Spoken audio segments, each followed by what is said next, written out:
Well, welcome to Sunday Talks. This is our season. We're calling this Cornucopia because we're doing a little bit of everything. We've had all sort. Last week, a couple weeks ago, we had a church planter from New York City, and we have had Steve Laster in our church. And I've been excited to share with you today. Our special guest is Don Moore, who was the executive director for Arkansas Baptist State Convention.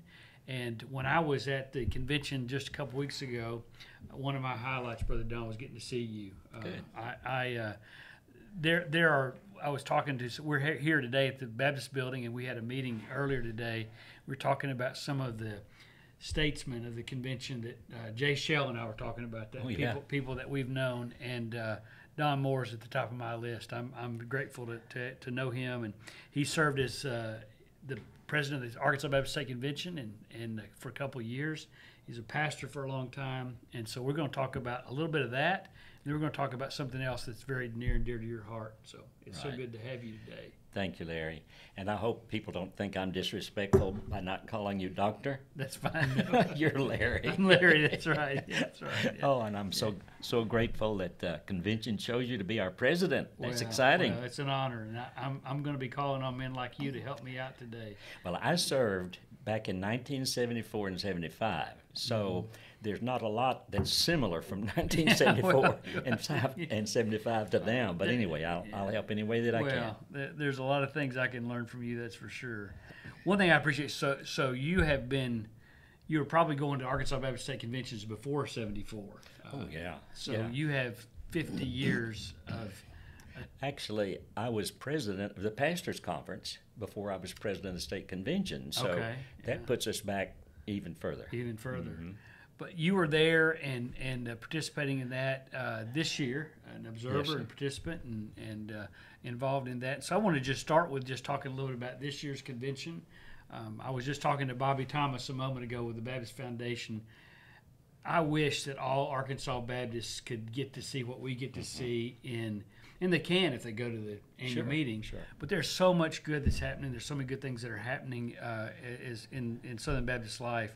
But just wanted to get your thoughts on this year's convention, and I know you were actually spoke at the convention as well. But your thoughts about that, and maybe some ideas about where you see us headed. Okay. Well, I was very thrilled. Of course, during the time that I was down with my wife's ill, I didn't get to go to all the conventions. And then last year, of course, we had COVID, so I was really thrilled. Yeah. And it was so much fun to get to see people that I hadn't seen in a couple of years. But I think the attendance was very commendable for the circumstances we're in. That was excellent. I thought the spirit was just tremendous. I just couldn't ask for anything more. Now, I'm like you. If all the Baptists could hear these reports, like from Children's Home or the Foundation or any of the agencies and institutions, they'd be thrilled to death. They should be, yes. And so I'm really excited about that. Now, question about where we're headed, it's a different matter because there's so much of the unknown before us, but we know who knows the unknown, don't we? That's right. It's known to Him. And so I know that you will give great leadership and you'll find out the direction we need to go. I think some of the challenges we face, I think maybe, and this sounds weird since we have such a good fellowship, I think we will face a challenge of trust. Now, I think that's a spinoff of general societal distrust of institutions. Right. So I think you'll have to continue to work hard at that point. Right. And a lot of that is just keeping people informed. Yes. So trust, I think, will be a challenge. I think, just as you've seen with other state conventions, finances are going to be a challenge, I think, as well. Yes. And that doesn't mean that people are not supporting well. It's just that things have changed in society, so that will be a challenge. I think the declining churches, you know, from time to time, I go to small churches. I'll be preaching at a small church Sunday, and they're just having trouble surviving. Yeah.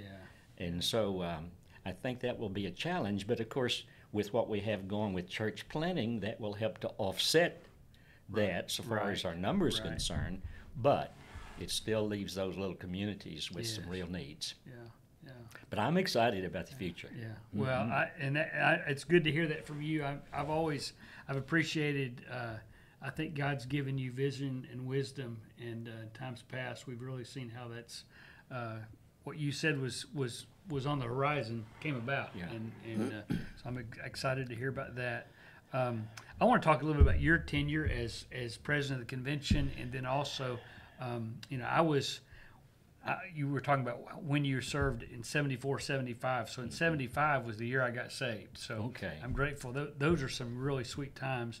And then you were the executive director from, was it 82 to 95, I believe? 96. 96.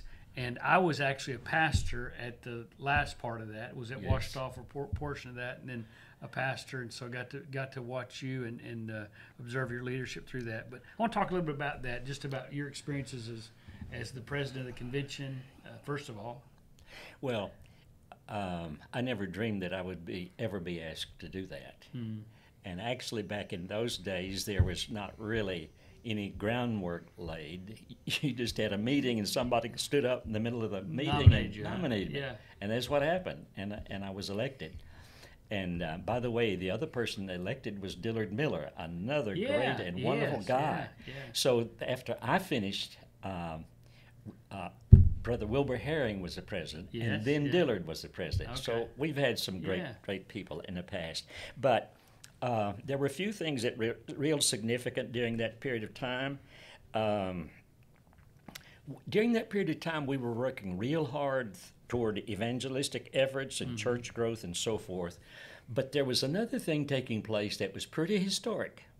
For the first time in our history, Washita Baptist University and Williams Baptist College, which was Southern Baptist College then, we all agreed together to have a campaign to raise funds for both schools. And I don't remember what the percentages were, but a certain percent would go to Washita, a certain percent to Southern Baptist College. And a businessman out of Blytheville named Bo Huffman was brought in. He was a very successful, competent man, and he led that campaign, and it was really successful for both schools. And that was a good thing that happened to us. But there were a couple of things that were really thorny issues, Larry, and I hope you don't face any of these. I do too. But one of them was the matter of open communion. My first year as president, there was a motion that four churches in Arkansas, and I'm not going to name the churches. But I remember that. Do you remember? I remember the history of that, yeah. Okay. Yeah. Well, as a result of them practicing open communion, well, there were people there that opposed their messengers being seated. Now, since that had been going on a year or two, a committee of 25 had been chosen who were to study this. So they went into the Baptist Faith and Message, all of these kind of things, to try to come back with a report. Well, the way it ended up, those four churches were excluded from the convention. Now, that doesn't mean that they were no longer a part of the ministry or the mission, but they just could not seek their messengers. That was one issue. The other issue was Dr. Dale Moody, who taught at Southern Baptist Theological Seminary in Louisville. And the word had gotten around that he was not really a Baptist. And the basis for that was that he was teaching that you could be lost again once you've been saved.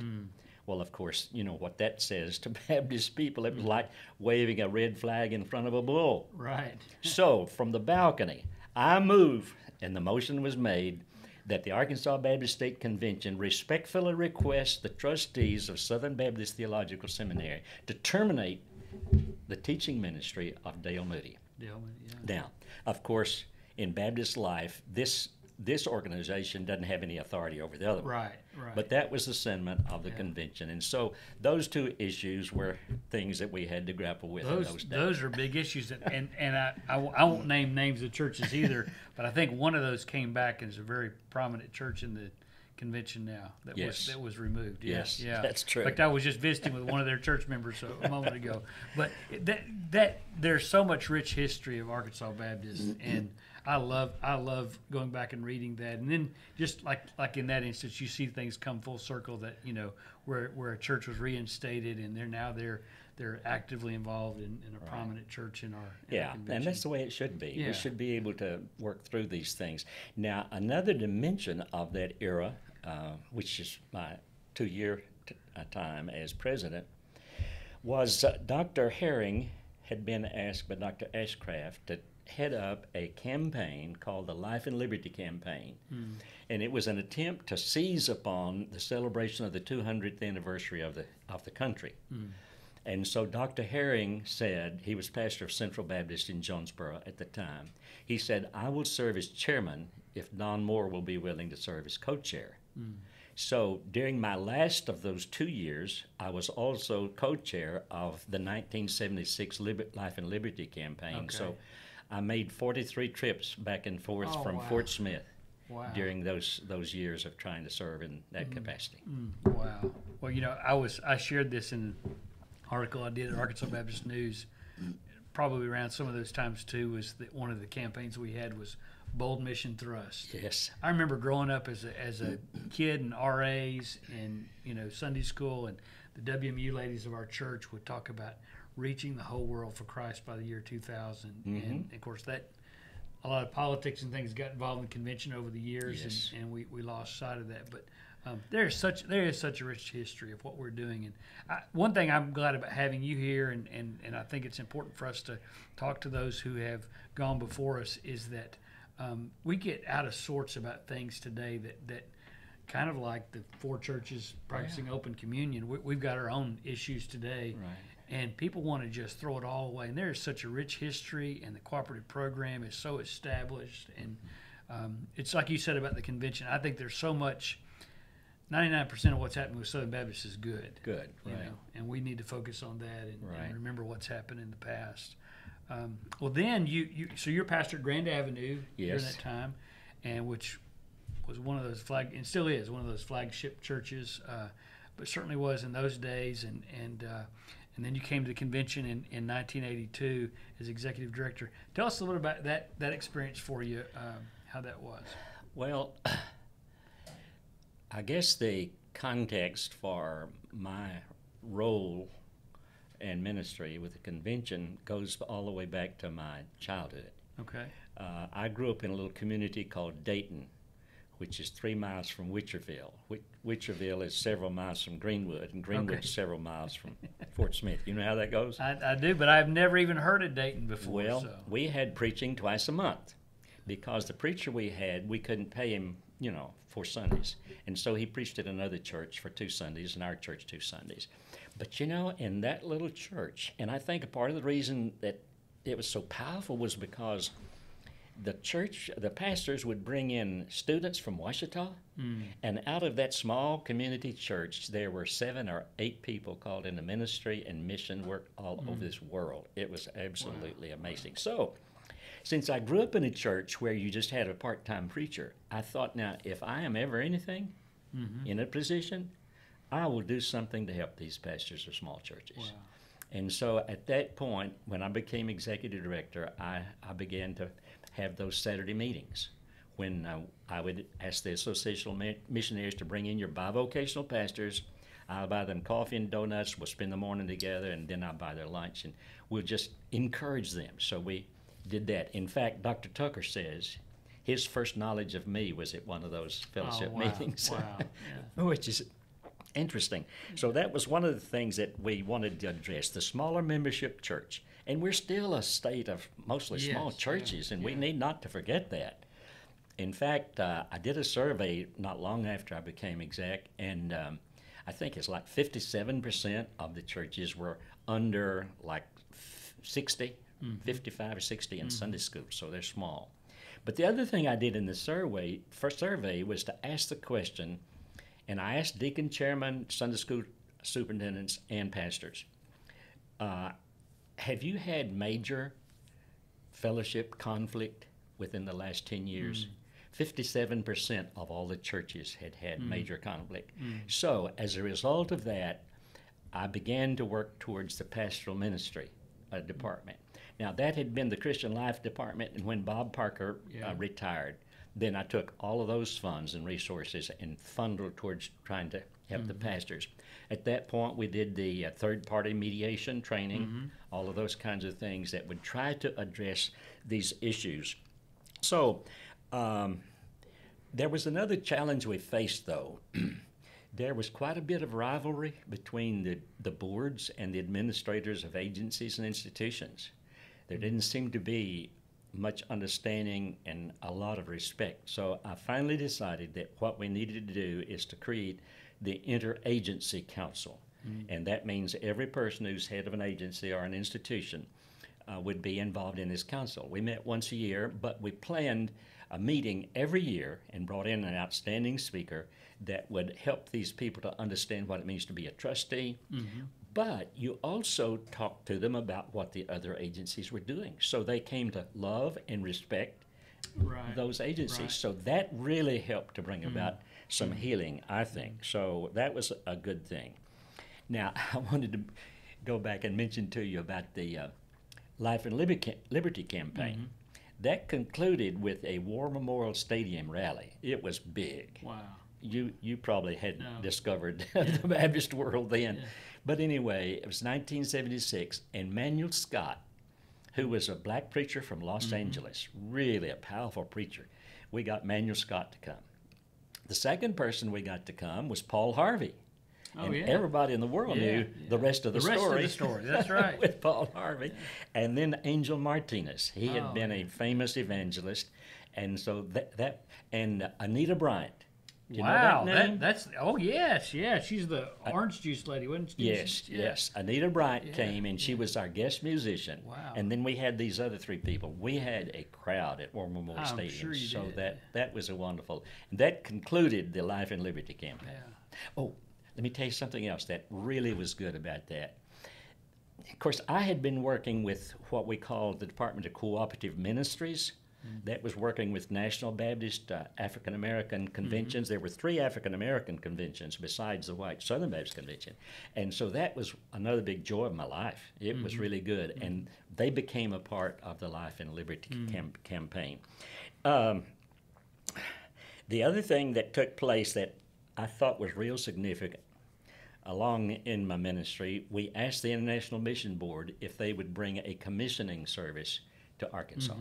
And so they brought the commissioning service to Arkansas, and we had it at the convention center. It was packed out. Was that 88 or 89, maybe? Somewhere close in there. Yeah. Carla and I were at that, and really, since God's Call to Missions at that. Oh, isn't that great? Yeah. Well, I was thinking about this morning. Gary Fulton. Do you remember Gary? Yeah. He was pastor of church in Paragould, and he and his wife surrendered for missions that night. Lots of good things happened. And, of course, they eventually ended up as missionaries to Guatemala. Right, Great things took place. That is awesome. Well, so many things you just shared. This interagency group, I don't guess I knew about that. Today, there is such harmony and God used that. I think so. And I really do believe that, today there's so much crossover and I've never sensed, in recent years, any kind of disharmony or lack of cooperation. I just think there was a need for a situation for communication. And to show respect and all. Yeah. Well, and what's happening with black churches and minority churches, again, that sparked. And the day you were doing that, there was much more animosity, and churches were even more segregated than they are today. Yes. And that was a very impactful move that you made there. Well, I could talk, especially when we get to church history, I could talk all day about some of the things we were talking about and reminiscing on those. I do want to talk about, one thing I love about you, Brother Don, is that, one day I plan to retire like you did many years ago, but I hope to still be serving the way you're serving. And you have continued to do interim pastorates. And for those of you who don't know, we were sharing with Caleb before, Brother Don was set to be our interim pastor before I came.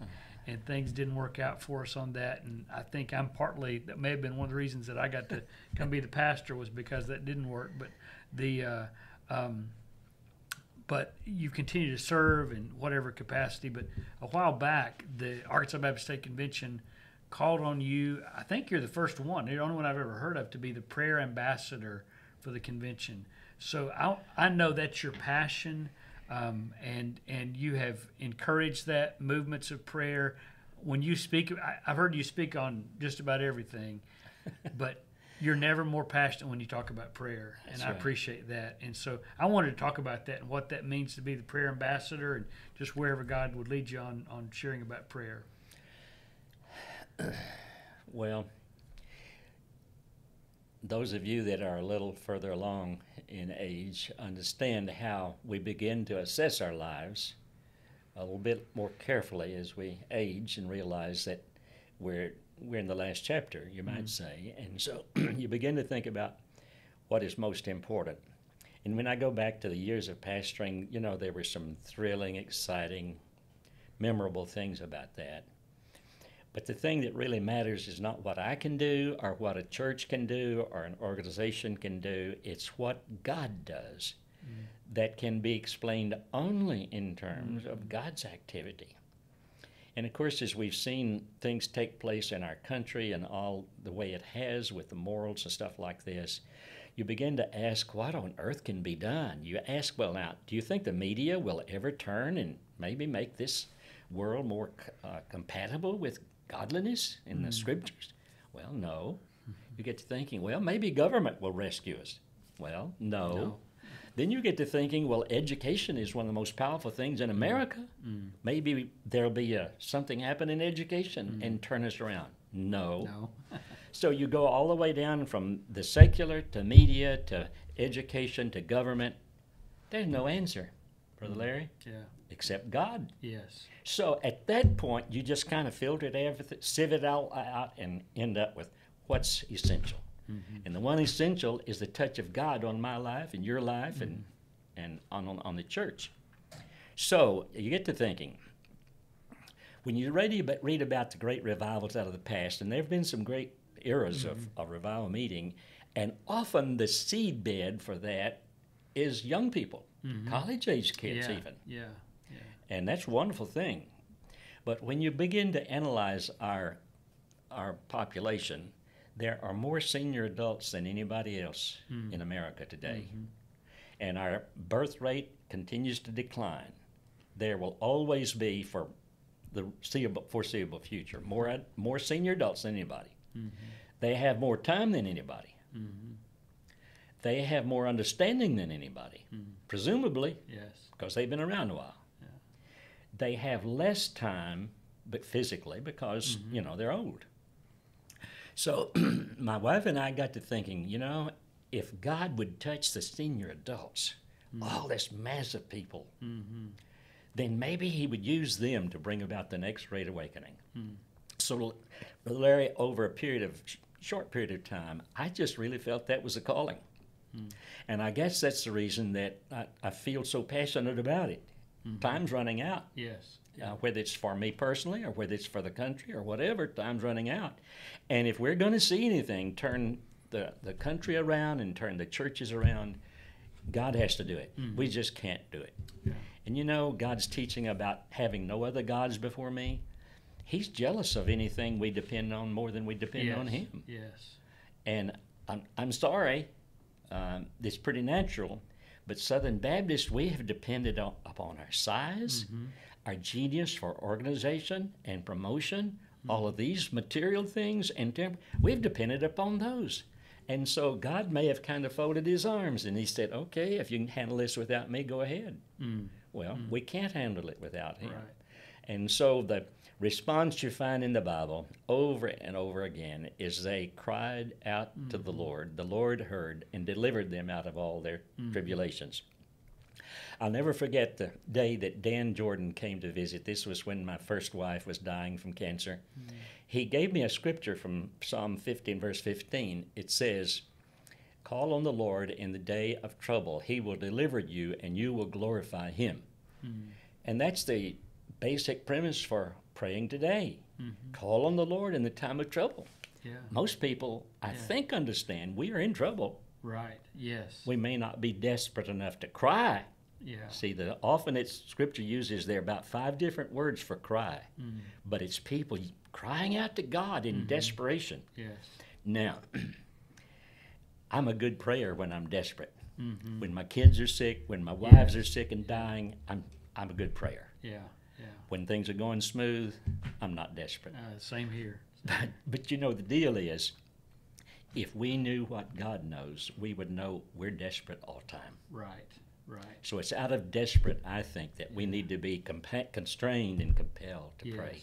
And you know, of all the things you can do as president of the convention, that's the one thing you have to do. Yeah. You just take us on, buddy. Yes. Take yes, us sir, on brother. to the throne. Yeah. You know, and it starts for me as a pastor. You know, that's I felt convicted of this, and I know you were involved in these. We started doing these prayer gatherings across the state convention, and I felt compelled. And when I was interim, or not when I was interim, during those 8 weeks that you were supposed to be at Woodland Lights, and I was there. We did a Sunday morning prayer gathering. Oh. It was so moving, and people came up afterwards and said, "Brother Larry, you think we could do this again?" I said, "Well, I'm only going to be here so long, but I think you certainly could do that." Well, we didn't. I've been pastor almost 5 years. Been so convicted about that. So the first Sunday in January, we're going to do a Sunday morning prayer gathering. Good. God moved that day. I mean, when it was a full house, and folks come to church, and they're expecting a lot of singing, a lot of preaching, and we didn't do any of that. We just prayed. That's wonderful. We've started doing that on Wednesday nights. We just pray for an hour. Wow. And, you know, I'd love to say there are thousands of people that come to that, but there's not many. But the ones that do, it is so powerful. And we send out a text every Wednesday morning. Caleb actually sends it out about 9 o'clock. And we've connected with these people through Trunk or Treat with about 200 families. Wow. Yesterday, we were doing this on Thursdays, on Wednesday, 13 families from that Trunk or Treat sent us a prayer request. And when you said desperate, I thought of this. They were all desperate. Yeah. I need help with my job. My husband's in prison. My kids are messed up. And, you know, a lot of times in the church as Christians, you're exactly right. God's blessed us. We've prospered. We've got a good living. Our husband's not in prison. There are a lot of things that are going well for us, and we don't see that. But it was so interesting. We took time just to pray for those 13 families. Wow. Their desperation. And God is answering that. And we're seeing every week answer to prayer. We had a brother come the other night who is a Renewal Ranch graduate. And a year ago he was just celebrating 1 year off of heroin. And he said, God has answered every one of my prayers. Wow. My family's restored. My mother's been healed. And God uses prayer. And what you answered it, but you know, as a pastor, I feel good. So, and maybe you can answer my question for me.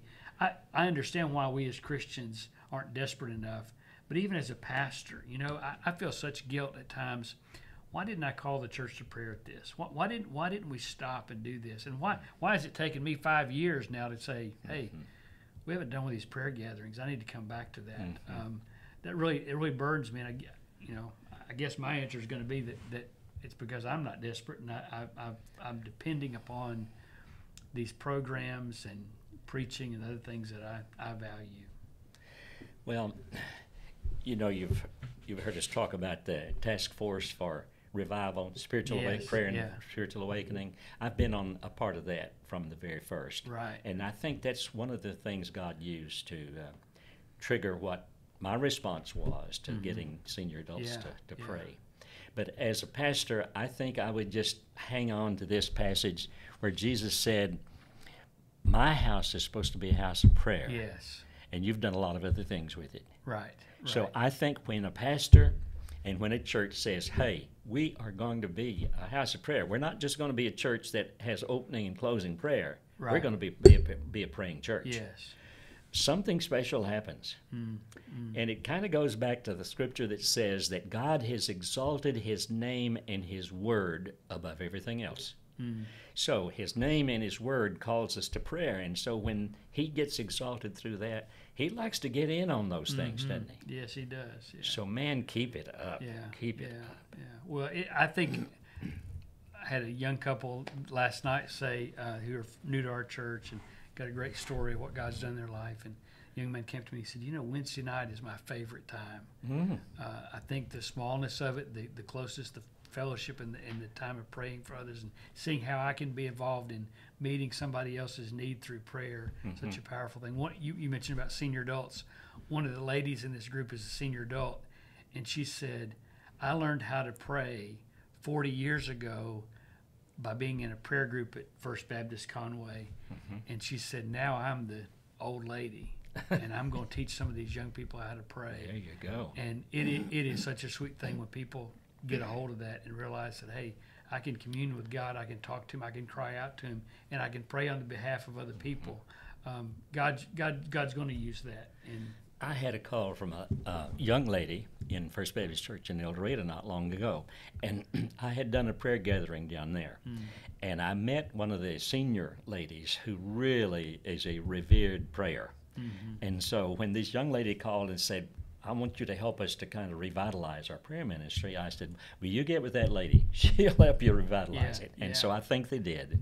And that's good. Well, the truth is, as far as our legacy, what's going to be left with our children, our grandchildren, our great-grandchildren. By the way, I have 26 of those. 26. Wow, that's What's awesome. going to be left is not the titles Pop had. What's going to be left is Pop praying. Yeah. And when those kids call me and say, Pop, I'm faced with this. Yeah. That's about as good a compliment as can be paid to me. Yes. Yeah. And I just about rather them say that than anything else they can say about me. And one day it dawned on me, if my children, grandchildren, and great-grands' success, morally and spiritually, depends upon my prayers, are my prayers strong enough that they're safe, or are they at risk? Wow, that is powerful. That is powerful. And then the other thing that God spoke to my heart about one time, he said, son, I saved you when you were 9 years old. You've been saved all these years. Is this as good a prayer as you're ever going to be? It just killed me. And I said, no. Yeah. So those are some of the things that have taken place in my heart to lead me on. It's evident, Brother Don, and I'm not calling you Dr. Don either. I'm calling you your Brother Don because of your spiritual relationship with us. But you have a long legacy of. I mean, if you had stopped when you ended as executive director and all the things you did, there are so many things that good. But I appreciate the fact that you are going to be known by Arkansas Baptist this generation as the prayer ambassador. That has been it's been a great motivator to us, and I appreciate you championing that, and not to stop and never quit on that.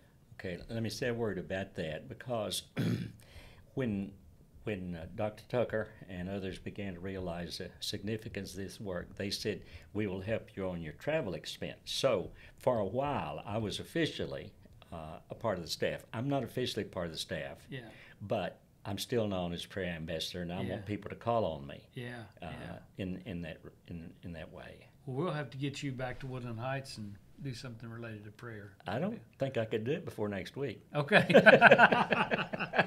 Well, Brother Don, I appreciate so much you sharing today, and I, for our people who've never met you, this will be a great opportunity for them, and for the ones who know you, it's just going to be a rekindling of the friendship that they've had. Thank you. I want to close by praying for you, brother. Yes, sir.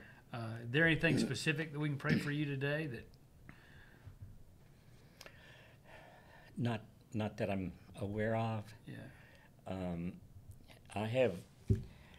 I've divided up my prayer requests by days, and those days have certain emphasis. There's not anything in particular, but I will say this, that yesterday I really found my prayer fire kindled, because I had on yesterday on a list of people that were ill, I had 4 kids, all the way from, I think, one was 10 years old on down to little bitty kids that had cancer. And I checked on one of the families last night at prayer meeting myself, and all 4 of those kids have been healed so far as, man. And you know, the New Testament church, the reason the Roman world paid attention to them was God was doing things. Yes. And the world will pay attention to us when they see God doing things. Yes, that's right. Okay. All right, let me pray for you. Okay. Lord, I thank you so much for Brother Don. I thank you, Lord, for his friendship and his example before us. Lord, I pray that you'll keep him healthy and strong, and, Lord, give him a voice with our churches and with our pastors, Lord, that they'll follow that example. Lord, I know he's got a birthday coming up. I pray that you'll bless him, Lord, and it'll be a great celebration, and, Lord, it'll be a great year ahead as you use him to further your kingdom, Father. Again, we just pray your hand would be upon him, Lord, and that you would do great and mighty things through him. We pray this in Jesus' name. Amen. Amen. Thank you.